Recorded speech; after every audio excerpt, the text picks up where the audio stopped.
Hi welcome back to my channel. So ಏನಪ್ಪ ಅಂತಂದರೆ ಇದು ಸ್ಯಾಟರ್ಡೆ ವ್ಲಾಗ್ ಆಗಿರುತ್ತೆ. ಅವಳಿಗಂತೂ ನನ್ನ ಮಗಳಿಗೆ ಎಷ್ಟು ಬಾಲ್ಗಳಿದ್ರೂ ಕಮ್ಮಿನೇ. ಒಂದು ಚೀಲದಲ್ಲಿ ಪೂರ್ತಿ ತುಂಬಿಟ್ಟಿದ್ದೀವಿ ಬಾಲ್ಗಳು ಅವ್ಳದು.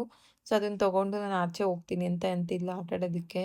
ಅಲ್ಲಿ ಕೆಲವು ಮಕ್ಳುಗಳು ಇದ್ದಾರೆ ಸುಮ್ಮನೆ ಚರಂಡಿಗೆ ಹಾಕ್ತಿರ್ತಾರೆ, ಮತ್ತೆ ಆಲ್ರೆಡಿ ತೊಗೊಂಡೋಗೆಲ್ಲ ಚರಂಡಿಗೆ ಹಾಕಿದ್ಲು. ಹಾಗಾಗಿ ಬೇಡ ಅಂತ ಹೇಳ್ತಿದ್ದೆ. ಸೊ ಇಲ್ಲೇ ಆಟ ಆಡ್ತಿದ್ದಾಳೆ ಅವಳು.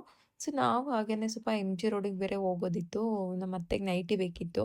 ಹಾಗಾಗಿ ತೊಗೊಂಬರೋಣ ಅಂತ. ಅವ್ರು ಮುಂಚೆ ಎಲ್ಲ ಸ್ಯಾರಿ ಹಾಕ್ತಿದ್ರು. ಕಾಲು ಸ್ವಲ್ಪ ಫ್ರ್ಯಾಕ್ಚರ್ ಆಗಿತ್ತು. ಸೊ ಆವಾಗಿಂದ ಒಂದು 2 ಇಯರ್ಸಿಂದನೂ ನೈಟಿ ಯೂಸ್ ಮಾಡ್ತಿದ್ದಾರೆ.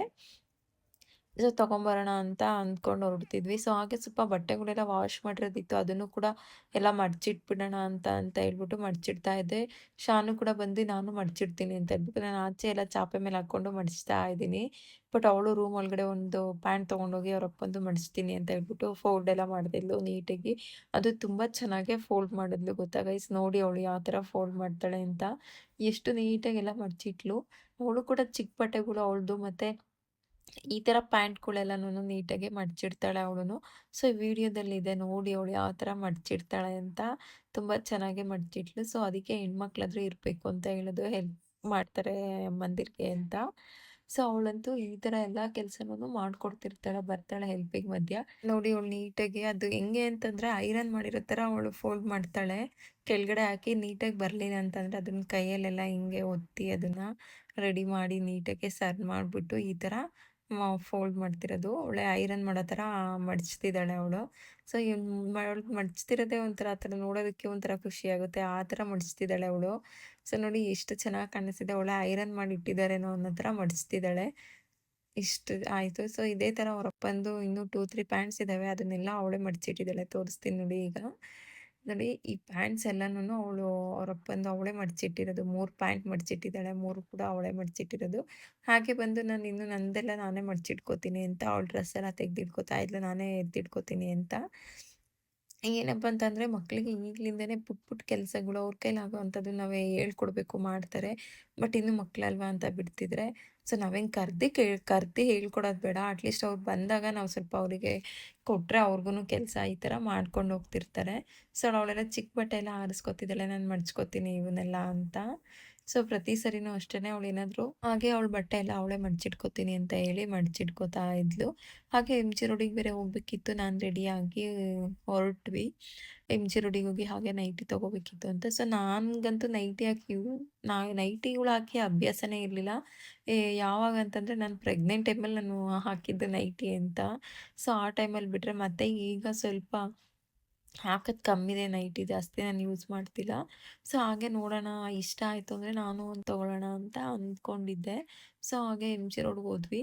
ಎಮ್ ಜಿ ರೋಡಲ್ಲಂತೂ ಹಬ್ಬ ಎಲ್ಲ ಆಗಿ ನಾವು ನೆಕ್ಸ್ಟ್ ವೀಕಲ್ಲಿ ನಾವು ಸ್ಯಾಟರ್ಡೆ ಹೋಗಿದ್ದಿದ್ದು. ಸೊ ಆ ಟೈಮಲ್ಲಂತೂ ರಶ್ಶೇ ಇರಲಿಲ್ಲ. ಪೂರ್ತಿ ಖಾಲಿ ಖಾಲಿ ಇತ್ತು ಎಮ್ ಜಿ. ಸೊ ನಾವು ಕೂಡ ಹಂಗೆ ಎಮ್ ಜಿ ರೋಡಿಗೆ ಹೋದ್ವಿ, ರೀಚ್ ಆದ್ವಿ.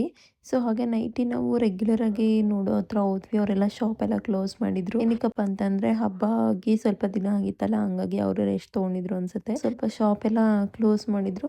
ಅವ್ರದ್ದು 2 ಶಾಪ್ ಇದೆ, 2 ಕಡೆನೂ ಹೋಗಿದ್ವಿ. ಆ 2 ಕಡೆನೂ ಕ್ಲೋಸ್ ಮಾಡಿದ್ರು. ಹಾಗಾಗಿ ಬೇರೆ ಕಡೆ ನೋಡೋಣ ಅಂತ ಹೋದ್ವಿ. ಹಾಗೆ ನಾವು ಎಮ್ ಜಿ ರೋಡ್ ಒಳಗಡೆ ಟೌನ್ ಒಳಗಡೆ ರೀಚ್ ಆದ್ವಿ.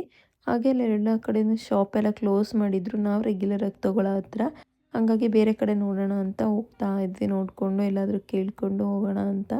ಸೊ ಎಲ್ಲೇನು ಅಂತಂದರೆ ಕಾಟನ್ ನೈಟಿ ಇದ್ರೆ ಚೆನ್ನಾಗಿರುತ್ತೆ ಅಂತ.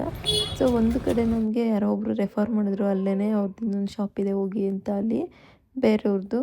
ಸೊ ಅಲ್ಲೂ ಚೆನ್ನಾಗೇ ಇತ್ತು ಕಾಟನ್ ನೈಟಿ. ಇದು ಪ್ಯೂರು ಕಾಟನ್ ಸ್ಮೂತೇ ಇದೆ. ಸೊ ಒಂದು 400, ಒಂದು 350 ಆ ಥರ ರೇಂಜಲ್ಲಿತ್ತು. ಬಟ್ ತುಂಬ ಚೆನ್ನಾಗಿತ್ತು, ಅದನ್ನು ಯೂಸ್ ಮಾಡೋದು ಅಷ್ಟೇ ತುಂಬ ಚೆನ್ನಾಗಿತ್ತು. ನೈಟಿ ಮಾತ್ರ ಸ್ಮೂತಾಗಿತ್ತು. ಸೊ ಆದರೂ ನಾನು ಒಂದು ಅಂತ ತೊಗೊಂಡೆ ಒಂದು ನೈಟಿನ. ಸೊ ಬ್ಲೂ ಇರೋದು ನಾನು ತೊಗೊಂಡೆ, ಅತ್ತೆಗೆ ಆರೆಂಜ್ ಬ್ಲ್ಯಾಕ್ ಇರೋದನ್ನು ಕೊಟ್ಟೆ. ಸೊ ಚೆನ್ನಾಗಿ ಇಷ್ಟ ಆಯಿತು ನನಗಂತಂದು. ಒಂದು 400 ಇದೆ, ಒಂದು 350 ಇದೆ. ಸೊ ನಾವು ನೋಡೋದಕ್ಕೆ 2 ಸೇಮೇ ಇದೆ, ಬಟ್ ರೇಟ್ ಮಾತ್ರ ಡಿಫ್ರೆನ್ಸ್ ಇದೆ. ಕೇಳಿದ್ರೆ ಇಲ್ಲ ಅದು ಬರೋದೇ ಹಂಗೆ, ಸ್ವಲ್ಪ ಚೇಂಜ್ ಇರುತ್ತೆ ಅದಕ್ಕೆ ಅಂತ. ಸರಿ ಅಂದ್ಬಿಟ್ಟು ನಾನು ಆಚೆ ಬಂದೆ. ಅಭಿ ಬಿಲ್ ಹಾಕಿಸ್ತಿದ್ರು. ಶಾನನ್ ನೋಡೋಣ ಅಂತ ಬಂದರೆ ಆಚೆ ಹೋದಲ್ಲ ಅಂತಂದರೆ ಇಲ್ಲೇ ಆಟ ಆಡ್ತಿದ್ದಾಳೆ ಅವಳು. ಹೊರಗಡೆ ಹೋದ್ರಂತೂ ತುಂಬ ತೀಟೆ ಮಾಡ್ತಾಳೆ, ಹೆವಿ ತೀಟೆ ಅವಳು. ಕೇಳಿದ್ದೆಲ್ಲ ಕೊಡಿಸ್ತಿರ್ಬೇಕು ಆ ಥರ ಅವಳು. ಬಟ್ ಏನಪ್ಪ ಅಂದರೆ ಒಂದು ಸ್ವಲ್ಪ ಮಾತು ಅವಳು ಕೇಳಿದ್ದೊಂದು ಕೊಡಿಸ್ಬಿಟ್ರೆ ಇಷ್ಟಪಟ್ಟಿದ್ದು, ಮತ್ತು ಅವಳು ಏನೂ ಕೇಳೋಕ್ಕೆ ಬರಲ್ಲ, ಆ ಥರ ಹುಡುಗಿ ಅವಳು. ಸೊ ಆಮೇಲೆ ಬಂದು ಸ್ವೀಟ್ ಕಾರ್ನ್ ಬೇಕು ಅಂತಿದ್ಲು. ಸೊ ಸ್ವೀಟ್ ಕಾರ್ನು ಕೂಡ ಅಲ್ಲೇ ಇತ್ತು ಶಾಪ್ ಮುಂದೆನೇ. ಸೊ ಸ್ವೀಟ್ ಕಾರ್ನ್ ಎಲ್ಲ ತೊಗೊಂಡ್ಲು. ಹಾಗೆ ನಾವು ಎಮ್ ಜಿ ರೋಡಿಂದ ಎಲ್ಲ ಶಾಪಿಂಗ್ ಮುಗಿಸ್ಕೊಂಡು ಬರ್ತಾ ಚರ್ಚ್ ಸರ್ಕಲಲ್ಲಿ ಎಲ್ಲರಿಗೂ ಸಮೋಸ ಏನಾದ್ರು ತೊಗೊಳ್ಳೋಣ ಅಂತ ಅಂದ್ಕೊಂಡು ಸಮೋಸ ತೊಗೋತಾ ಇದ್ವಿ. ತುಂಬ ಚೆನ್ನಾಗಿರುತ್ತೆ ಇಲ್ಲಂತೂ ಸಮೋಸ, ಕಚೋರಿ, ಜಿಲೇಬಿ ಎಲ್ಲನೂ ಫ್ರೆಶ್ಶಾಗಿ ಮಾಡ್ತಾರೆ. ಸೊ ನೀವು ಯಾರಾದರೂ ಈ ಕಡೆ ಬಂದಾಗ ಅಲ್ಲಿ ವಿಸಿಟ್ ಮಾಡಿ, ಚೆನ್ನಾಗಿದೆ. ನಾವಂತೂ ಅವಾಗವಾಗ ಅಲ್ಲಿ ತರಿಸ್ಕೊತಿರ್ತೀವಿ ಸಮೋಸ. ಏನಾದ್ರು ತಿನ್ನಬೇಕು ಅನ್ಸಿದ್ರೆ ತುಂಬ ಚೆನ್ನಾಗಿರುತ್ತೆ. ನೀವು ಒಂದ್ಸರಿ ಟ್ರೈ ಮಾಡಿ. ಚರ್ಚ್ ಸರ್ಕಲ್ ಹತ್ರನೇ ಇರೋದು ಅದು. Near church circle and church ಆಪೋಸಿಟೇ ಇರೋದು. ತುಂಬ ಚೆನ್ನಾಗಿದೆ ಟೇಸ್ಟ್ ಮಾತ್ರ. ಸೊ ನೀವು ಟ್ರೈ ಮಾಡಿ.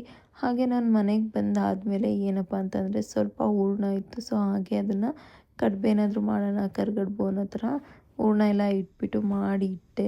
ಸೊ ಏನಪ್ಪ ಅಂದರೆ ಹೆಣ್ಮಕ್ಳಿಗೆ ಹೊರಗಡೆ ಎಲ್ಲೇ ಸುತ್ತಾಡ್ಕೊಂಬರಲಿ, ಏನೇ ಕೆಲಸ ಮಾಡ್ಕೊಬಂದಿರಲಿ, ಮನೇಲಂತೂ ಮಾಡಿಕೊಡ್ಲೇಬೇಕು ಟೈಮ್ ಸರಿಯಾಗಿ.